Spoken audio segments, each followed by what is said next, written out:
Have you ever taken a moment just to step back and consider the amazing magnificence of the construction and makeup of our planet, the diversity of life we see all around us?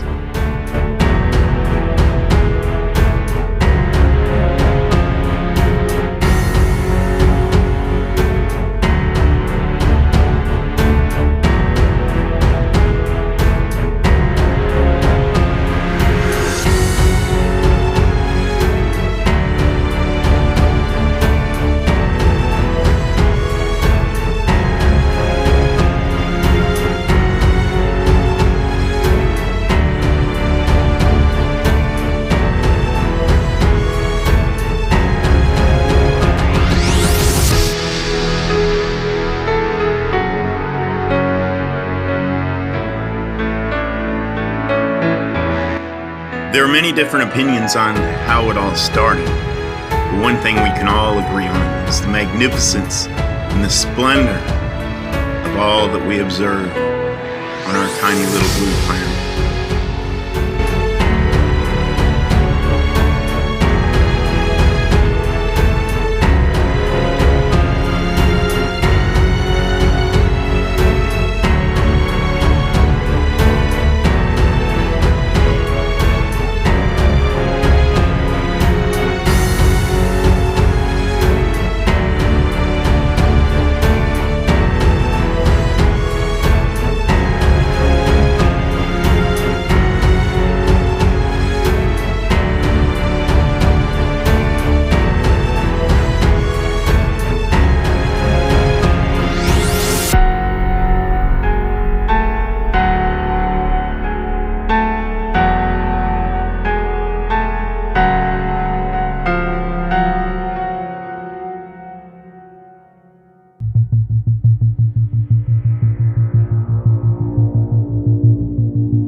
So who are we really?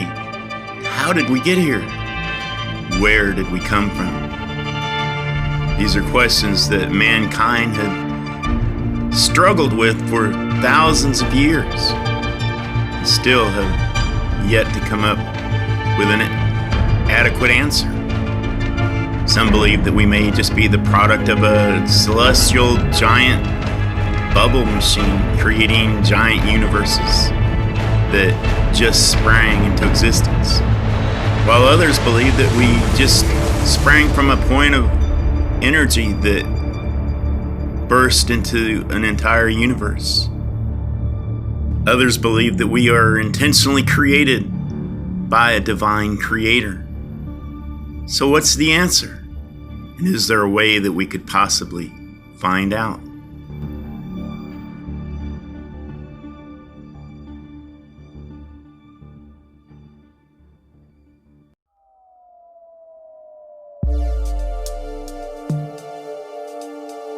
We've never observed something come from nothing.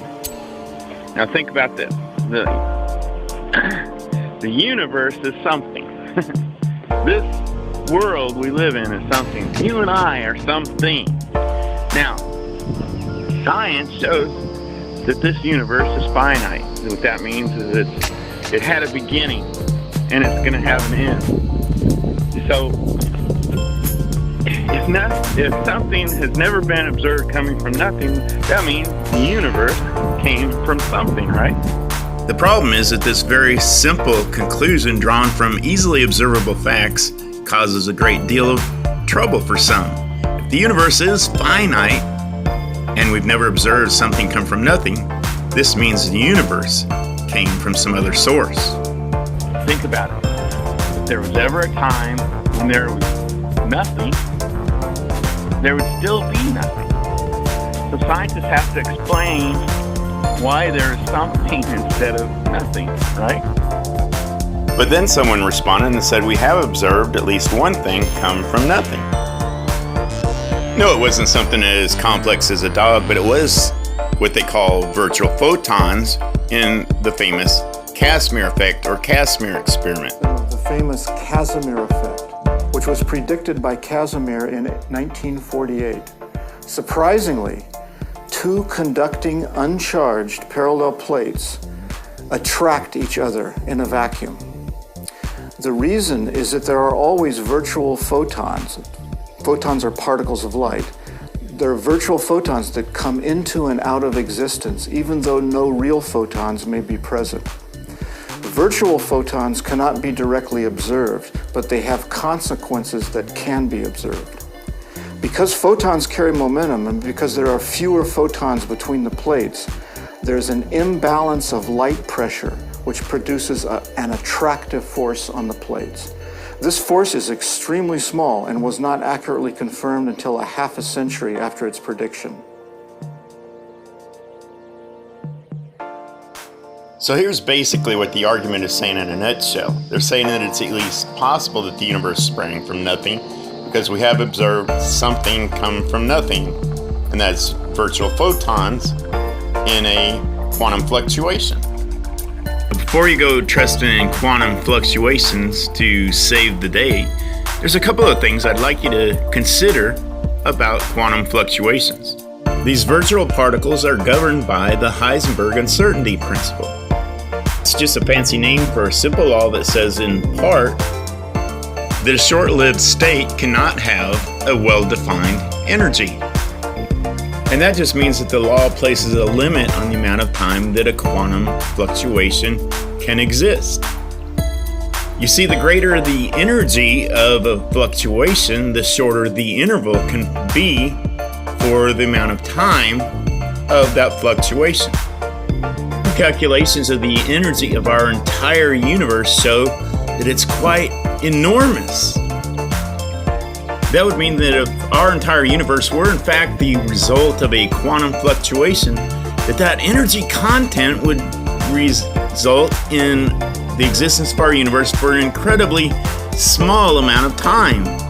Any universe created from a quantum fluctuation would almost instantaneously disappear. This means that it's very unlikely that our immense universe is a result of a quantum fluctuation.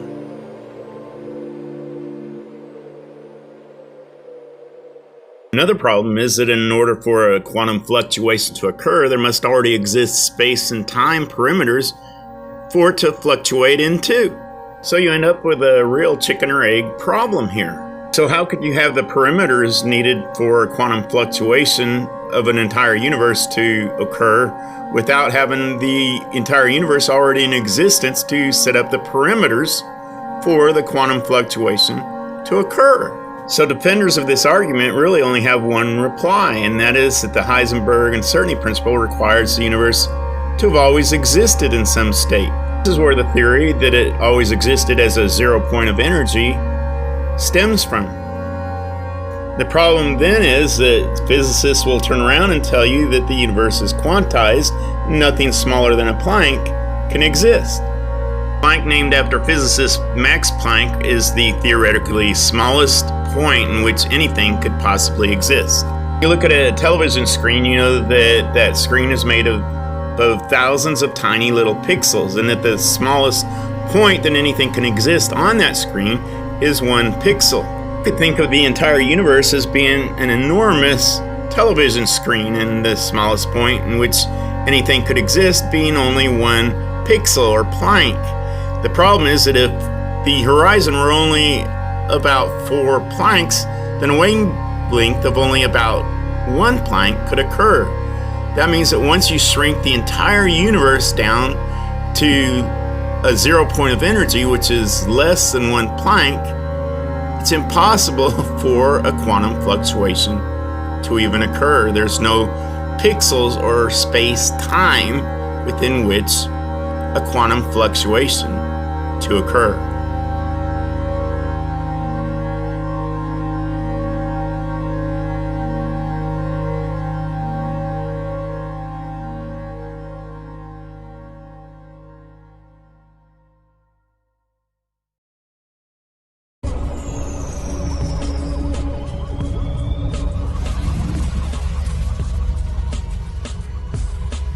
Consider for a second another popular theory to the origins of the universe, the multiverse or bubble theory.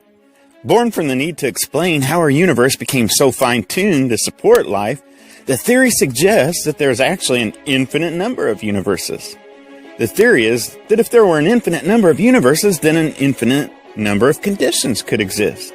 This gives them the ability to claim that our conditions are perfect because we just happen to be in the one universe where the conditions turned out to be perfect to support life.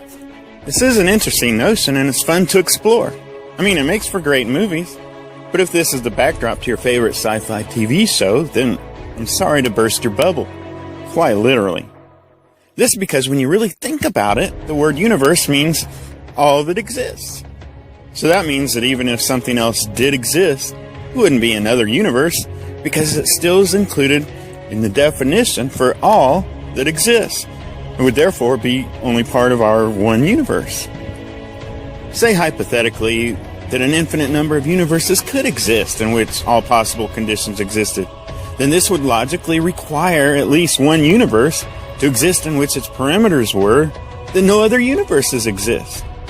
But now you have a real problem because that one universe would logically cancel out the existence of any other universe. You can see how the theory fails just from that logical standpoint. Also consider the fact that we know mathematically nothing finite can exist infinitely. Then there couldn't logically be an infinite number of finite universes. Some would then argue, well, perhaps the number of universes aren't infinite, but rather that there's up to as many as 1 billion, with billions of different conditions. But this doesn't solve the problem, it only pushes it under the rug. Imagine a grain of sand representing one universe. Now imagine all the sand in the Mojave Desert. And finally, imagine 1 billion Mojave deserts. That may sound like a lot of universes, and it is. However, it's still only a finite number. It's still only enough to fill 1 billion Mojave deserts. And then it would run out. Followed all the way back, we would still have to explain what started the first grain of sand, or universe. The theory only pushes back the inevitable problem of still needing an infinite source to get it all started. The theory has no more scientific basis to support it than the latest Steven Spielberg movie. It is pure science fiction. There's not one single observation that would lead us to conclude that there was anything beyond our known universe.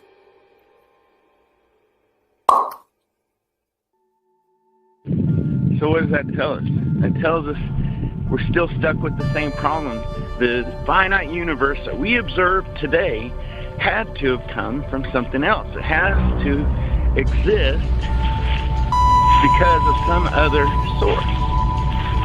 So if we've never observed something come from nothing, and that tells us something else. That tells us that that source that we observe has to be infinite. So if we know the universe is the result of some infinite external source, this of course begs the question, what? And more importantly, can we use science to answer that question? Well, not science in the same sense that we would use to examine the parameters of a molecule, but the science that does apply here is the science of forensics. It's the same way that a police officer would examine the clues left behind at the scene of a crime by a criminal. We can examine the clues left behind by the source of the universe. What on earth would we look for to see what was responsible for the formation of the universe and of life? It may seem like an impossible task, but I think if we know which questions to ask and where to look, we can learn a great deal about the source of the universe. For example, the biggest question we would want to ask is, does this source of the universe Is it just some mindless cosmic force like in Star Wars?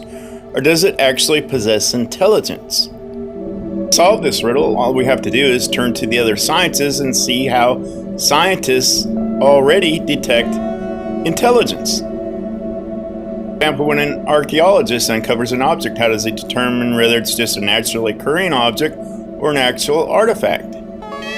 Typically, what an archaeologist does is he looks for recognizable design features, features that tell him that this object was designed for a very specific purpose.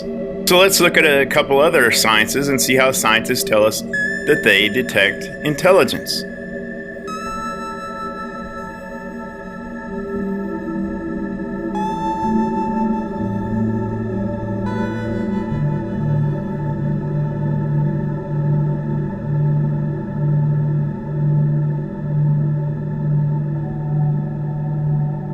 Dolphins are social animals.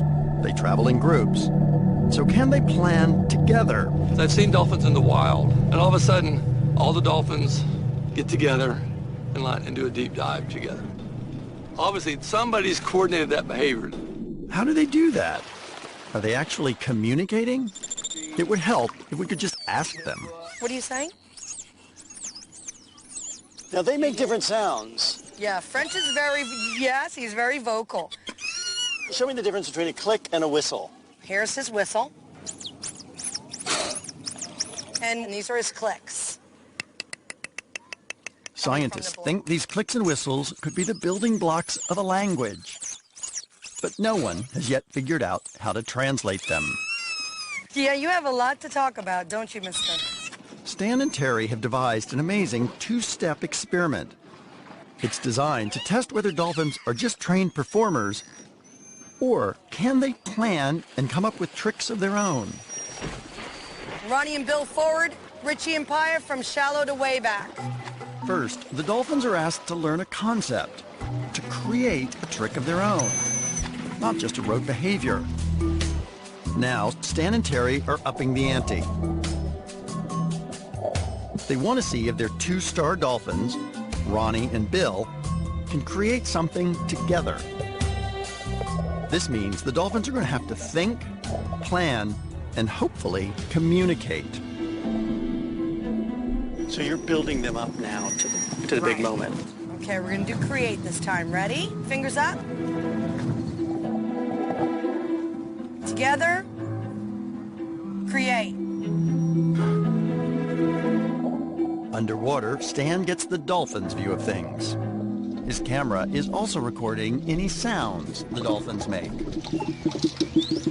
Sure enough, he hears their signature whistle. Go, go, go! Did you see that? They went on their backs and they lifted their tails. That's really cool. That's monumental. They've never done that before. It appears that these dolphins can do a lot more than just rote learning. What we're doing in SETI, both in the radio here, which is what I work on, and also in the optical part of the spectrum, we're looking for techno signatures.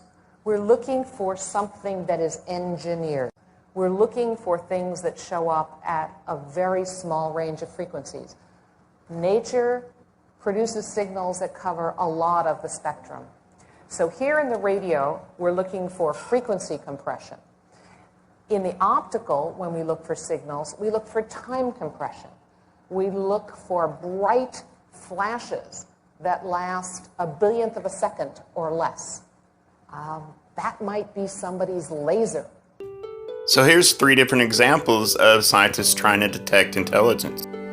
We have archaeologists looking for specific design features, marine biologists looking for specific sound patterns, even SETI Institute looking for specific narrowband radio signals coming from deep space.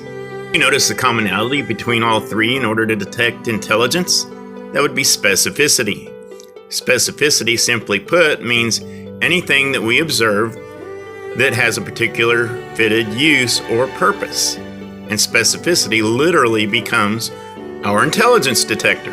So here's a $1 million question. If we can use specificity to detect intelligence in those areas, why can't we use it to detect intelligence in the origins of the universe? That's what we're trying to detect here, is intelligence. So the observer has to have that aha moment, that moment where he recognizes that this object that he's looking at has an intended purpose. Just because we don't recognize specificity doesn't mean that specificity does not exist. It simply means we didn't recognize it. So that becomes the key point. I want to stress that the key point to detecting intelligence.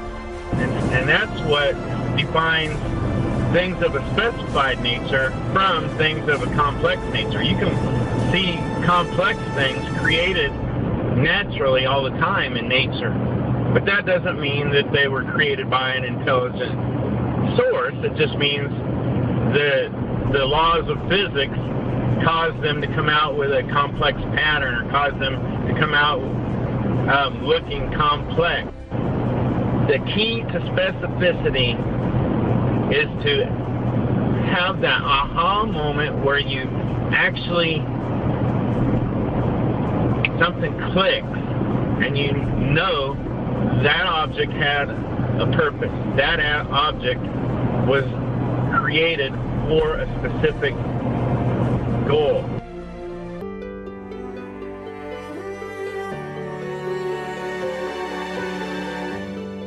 So because we only observe things with specificity formed by an intelligent source, specificity literally becomes our intelligence detector.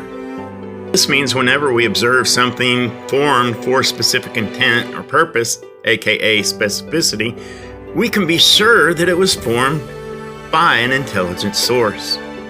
At this point, this is where some people start getting nervous and jump ship on me, because when they start seeing the ramifications of observing specificity where we wouldn't expect it in the universe, then it means they have to change their worldview. But someone wise once told me that you can't know the truth without first loving the truth. This, of course, means that you have to be willing to change your worldview if what you observe conflicts with what you believe to be true. They're the case of famous physicist and dedicated atheist Fred Hoyle. One of the great triumphs of astrophysics in the second half of the 20th century was to figure out how the elements are made. Because the very early universe is very simple, it only makes very simple elements. In fact, hydrogen and helium, the two simplest elements, and you can't really do very much with them. They have very boring chemistry. You need much more elements if you're going to have something as interesting as life, and in particular you need carbon. The chemistry of life is the chemistry of carbon. So where does carbon come from? There's only one place in the whole universe where carbon is made. It's made in the interior nuclear furnaces of the stars. Every atom of carbon in our bodies was once inside a star. We're people of stardust. Now, how that happened was figured out in Cambridge. Fred Hoyle, a senior colleague of mine, was one of the leading figures in this. And they were trying to figure out how carbon was made. They had helium, and if they could make 3 heliums stick together, that would make carbon. But they couldn't figure out how to do that. To get 3 small things like that to stick together at once, you can't do it. Okay, so we do it bit by bit, make 2 stick together, that makes beryllium, stays around a bit, another one comes along, makes carbon. But it doesn't work because beryllium is very, very unstable. It just disappears like that. So they were stuck. And then Fred had a good idea, and he said, it'll just go if there is something called a resonance, a very enhanced effect, which is just at the right energy in carbon to make that extra one stick on much, much more quickly than you would have thought. So you're very pleased with myself. We went off the nuclear data tables just to check that this resonance, this effect was there, and it wasn't. And so Fred was a very stubborn, persistent friend. He rang up some friends and said, look, you've missed something in carbon. There's a resonance there that you haven't spotted, but I know exactly where it is because you had to have this energy. And they were apparently a bit reluctant to look, but in the end they went and looked and they found it. That's a wonderful scientific story. But also it struck Fred. It is more than a scientific story, because of course if the laws of nuclear physics had been a tiny bit different, either there would be no resonance at all, or it would be some other energy which would be no good. And Fred, who had a lifelong commitment to atheism, is reported to have said, in the Yorkshire accent beyond my powers to imitate, the universe is a put-up job. In other words, this can't be just a happy accident. This is too significant for that. There must be something behind all this. Because Fred didn't like the word God, he says some capital I intelligence has monkeyed with the laws of the universe. Fred Hoyle went on to state in Engineering and Science magazine that a common sense interpretation of the facts suggests that a super intellect has monkeyed with physics as well as with chemistry and biology, and that there are no blind forces worth speaking about in nature. The numbers one calculates from the facts seems to me so overwhelming as to put this conclusion beyond question. Most of the physics community today agrees that all the laws of physics are highly fine-tuned to allow for life. In an article called Laws and Environments, British astrophysicist George Ellis said, "Amazing fine-tuning occurs in all the laws that makes this complexity possible. Realization of the complexity of what is accomplished makes it very difficult, not to use the word miraculous, without taking a stand as to the ontological status of the word." Astrophysicist Paul Davis said, "The laws of physics seem to be the product of an exceedingly ingenious design. The universe must have a purpose."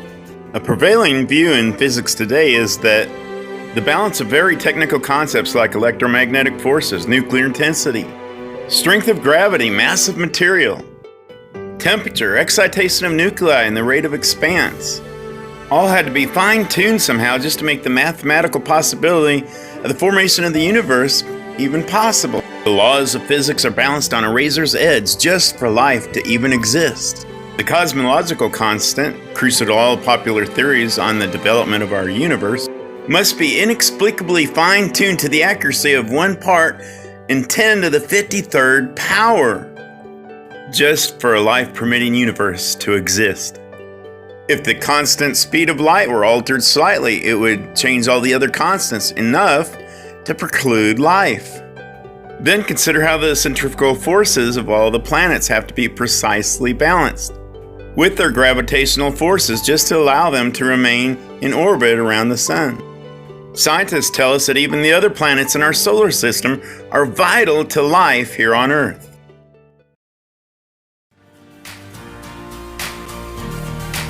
In 1994, Comet Shoemaker Livy 9 raced towards the inner solar system. They never got past Jupiter. Astronomers watched as Jupiter tore it to pieces and dragged its remains down to the planet's surface. They were the biggest explosions ever seen in our solar system. Had that comet hit us, it would have resurfaced the planet, and it would have been the end of life as we know it.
If you found an ancient clay tablet with strange characters washed up on the shore, you couldn't read it, unless someone had cracked the code.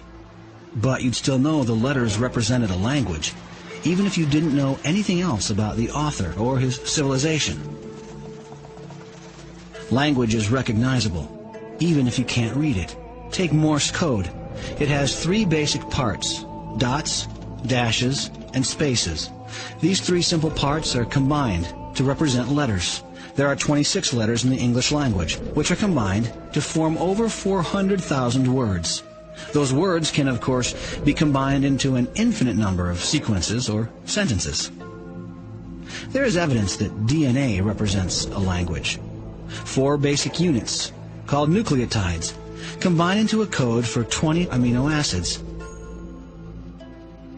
From those few amino acids, the body forms more than 100,000 proteins. Even if you can't read DNA, it still has all the hallmarks of language, a language that biologists are just now beginning to crack. Every tiny cell in our body is packed with 3 feet of DNA, 3 billion nucleotides. The similarity between DNA and human language is uncanny.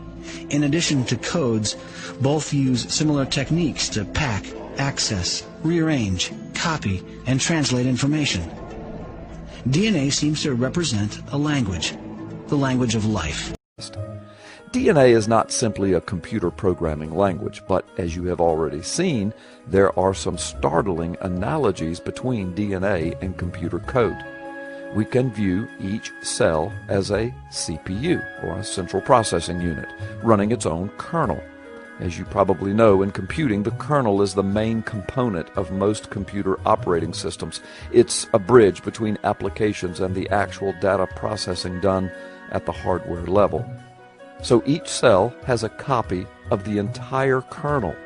But amazingly, each cell chooses to activate only the relevant parts, which modules or which driver it loads, so to speak. If a cell needs to do something or call a function, it calls up the right piece of the genome and transcribes it into RNA. The RNA is then translated into a sequence of amino acids, which together make up a protein for which the DNA coded. Now for the truly amazing part of the equation. This called up and coded protein is then tagged with a shipping address. This address is a marker consisting of several amino acids which tells the rest of the cell where this particular protein needs to be deployed. Once the protein arrives at its intended location, the delivery instruction is then stripped off and several post-processing steps are performed, activating the protein to now do its job. The protein is not activated until it arrives at its marked and intended location.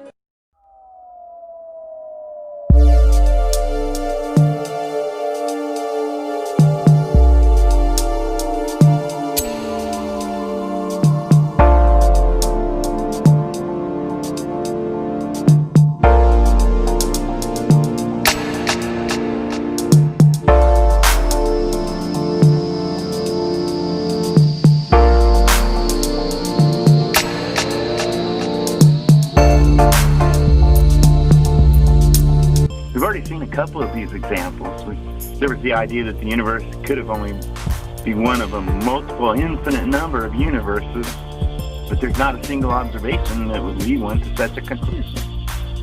And then there's the idea that the universe just sprang from nothing, but there wasn't a single observation that would lead one to that conclusion either.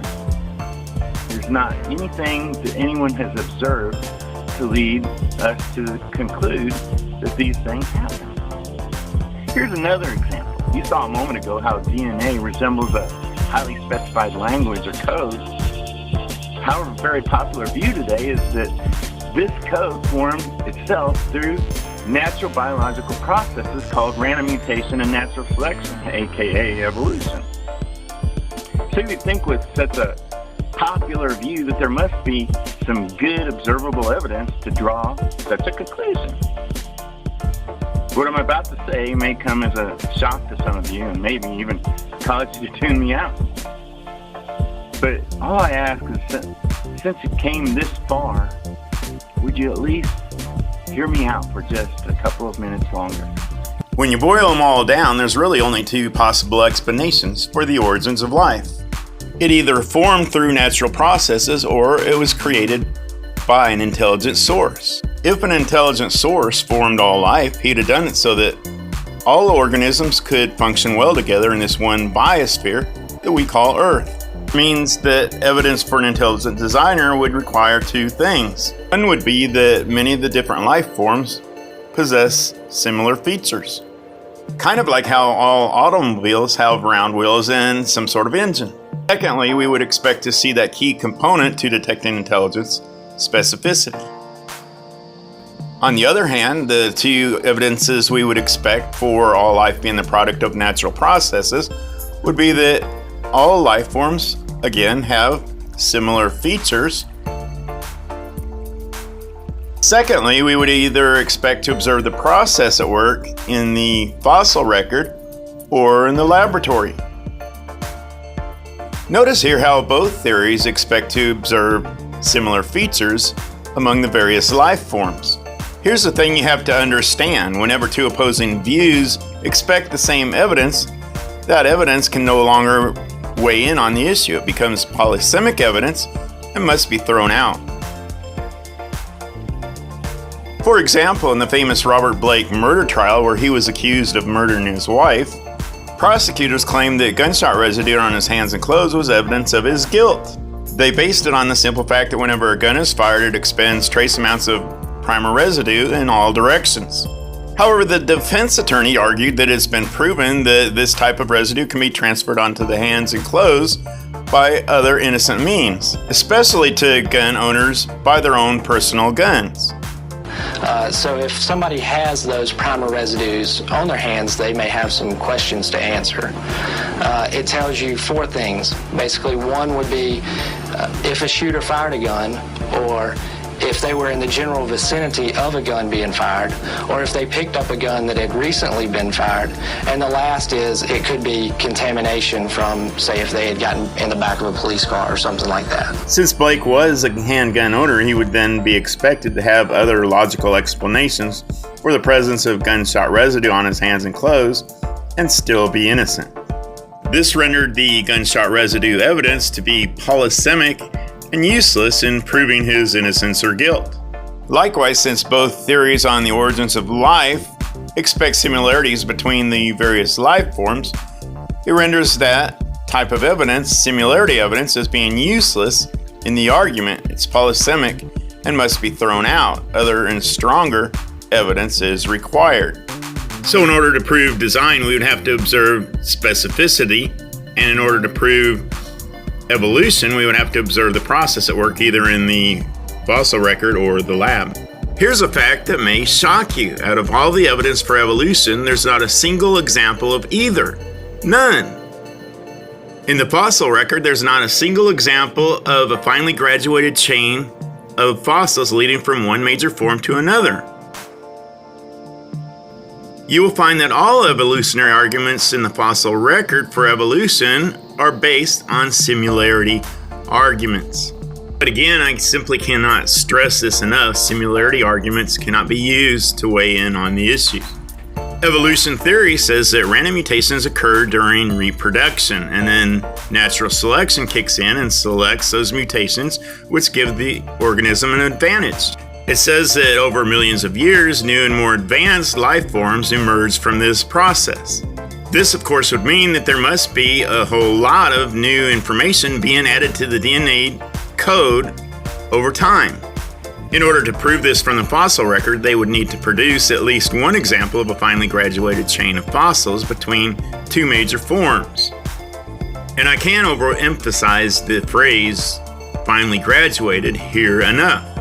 This is because evolutionists often complain that when they do present chains of evidence, that design proponents often just ask for more links between their links. However, this is only because what evolutionists often call a chain is not at all a finely graduated chain. They usually will present several different forms and link them together using basic similarity arguments. A true finely graduated chain would be one where there's no giant leaps between their links. For example, a dinosaur with no sail to suddenly a dinosaur with a huge sail. Evolutionists will often reply that finding such a chain would be an impossible task. My response is, well, then you're agreeing with me that there's no fossil evidence for evolution. And did you know that all respectable paleontologists would agree to this fact? Darwin himself acknowledged the lack of transitional fossils in the rock strata. Darwin wrote, "Intermediate links? Geology assuredly does not reveal any such finely graduated organic chain, and this perhaps is the most obvious and serious objection which can be urged against the theory." The key problem with Darwinism is finding hard physical evidence. Where would you look for that evidence? Well, obviously in the rocks, in the record of the rocks, the fossil record. Fossils have been collected for hundreds of years, for centuries. There are billions of fossils in every university and every museum in the world. But there are no intermediate species. You look at one strata and you find one kind of fossil. You look at the strata above it, you find a different kind of fossil. What you don't find is a gradual change. Again, I want to reiterate here that you don't have to have great wisdom and knowledge and be up on all the scientific journals about Australopithecus and Ambulosaurus and Tyrannosaurus rex. You don't have to have all these scientific names for fossils floating around your head and all this information crammed in your brain to be able to point out this simple flaw here.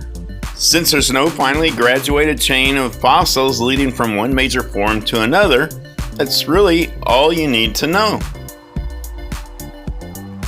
In the years and years that I've been challenging evolutionists to present me with even one, they've yet to be able to do so.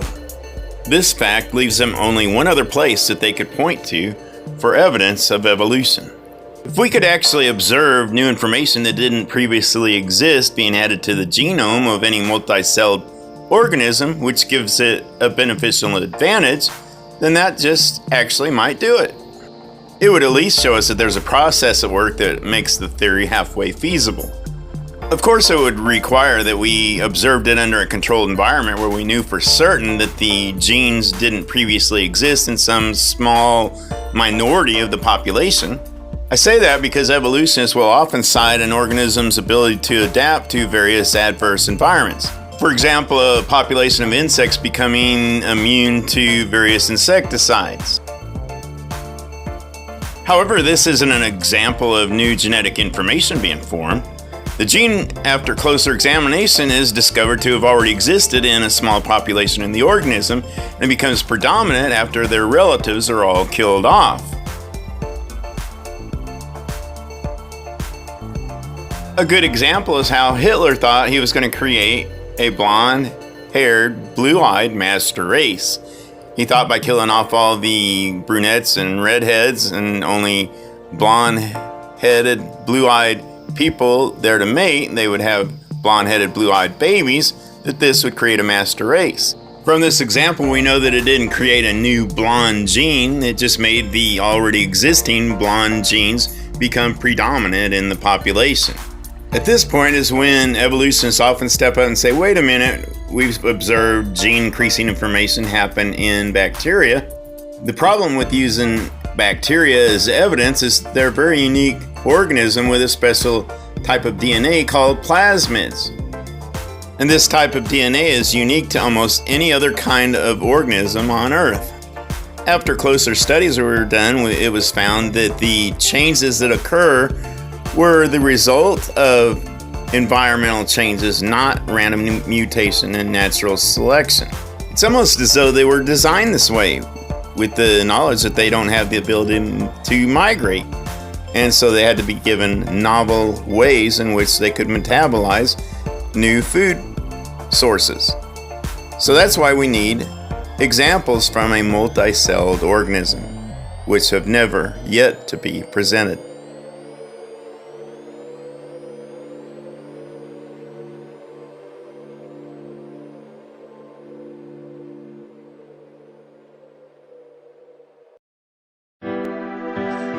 So as you can see, far from observing DNA form naturally through unguided processes in the lab, what we do observe is quite the opposite. We observe that DNA is incredibly specified who must have originated from an intelligent source. In fact, the only current reason one would possibly have to reject this conclusion isn't a scientifically based observation, but rather it's a personal discomfort for its ramifications. A truly honest examination of the evidence seems to scream undeniably the need for an intelligent source for all life. So if the observable evidence shows that the universe and life must be the product of an infinite, intelligent source, what does this all mean? It means the evidence that we observe cries out that there is a God.